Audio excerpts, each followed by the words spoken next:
Welcome to today's episode of Logistics Clinic. I hope you have learned a lot in the course of previous episodes.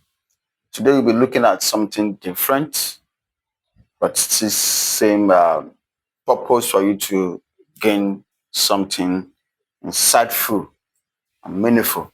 So today we'll be looking at the difference between Airway Bill and tracking number.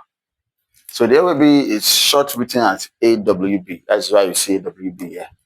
So this Airway Bill and tracking number. So there are two different things. So an Airway Bill is a non-negotiable legal binding document issued by the air carrier to acknowledge receipt of a shipment and a formal contract to transport the goods from a point of origin to the destination. It is also known as air consignment note, and it contains vital information that helps the goods to move from point A to point B. So what are the vital information that is contained in the Airway Bill? Note as well that the Airway Bill is also known as the shipping document, also known as air consignment note, I've said earlier. So what are the vital information? It contains the Airway Bill number, which is a unique digit identification code. The Airway Bill number is also known as tracking number. Also contains the consignor information. The consignor is also known as the shipper or the exporter. Contains the consignee information. The consignee is also known as the importer, or we call it the receiver. It contains the origin and the destination of the airports, or where the goods is coming from and where the goods is going to. Also contain the details of the airline carrier. So in the Airway Bill document, we know the airline that is actually transporting the goods from point A to point Z. It contains the number of packages and the weight of the item. Also contains the description of the goods. If you are shipping an air, it will be written there. If you are shipping kitchenwares, household items, it will be written there. Bags, or whatever you are shipping, it is well described in the Airway Bill document. It also contains a declared value. There's a declared value for customs. So I come across most customers when they see something like this, they tend to be, I don't know, they tend to feel uneasy that custom. You cannot ship an item without declaring the value of that item. It's for custom purpose. So this custom that will not determine based on the value you are declaring and other parameters whether your item will be dutable or not. So these things are normal. They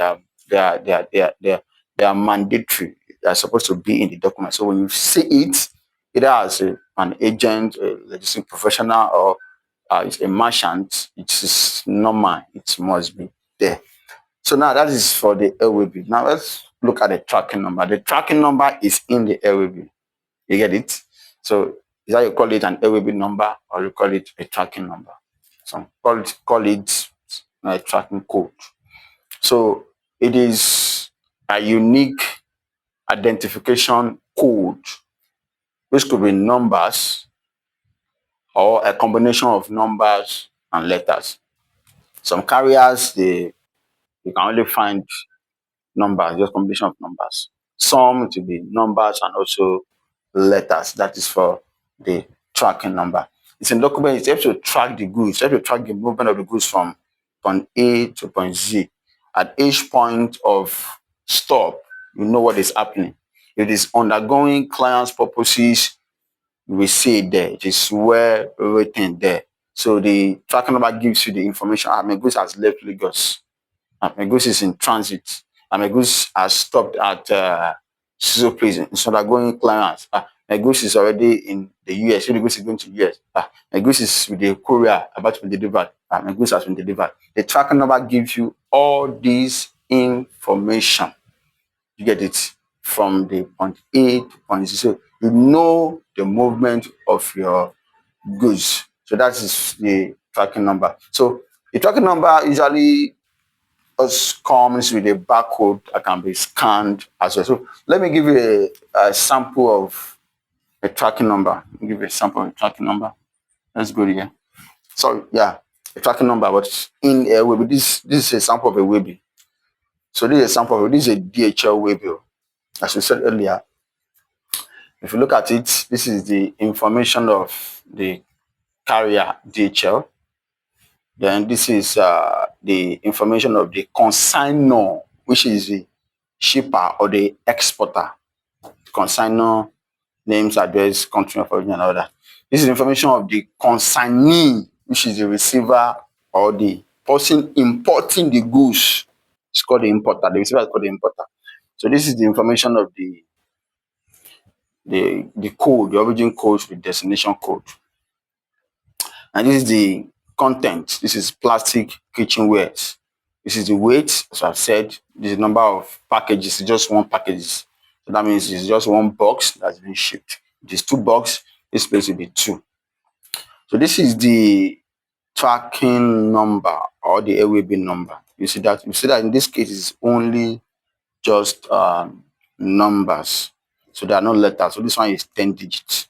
So this is the barcode I was saying earlier. So this is just an example of an Airway Bill document or a shipping label or air consignment note. But in it, we have the tracking number. So if you put this tracking number on DHL websites, but this is not a live document, so you can't have any information on it. So for those of us who have something like this, we put this tracking number on DHL websites, we see, for the one you have, we see a perfect transit movement of that shipment from the origin to the destination. It tells you at each point what actually happened. So that is all for today on Logistics Clinic about Airway Bill document and tracking number. Thank you. See you in the next episode.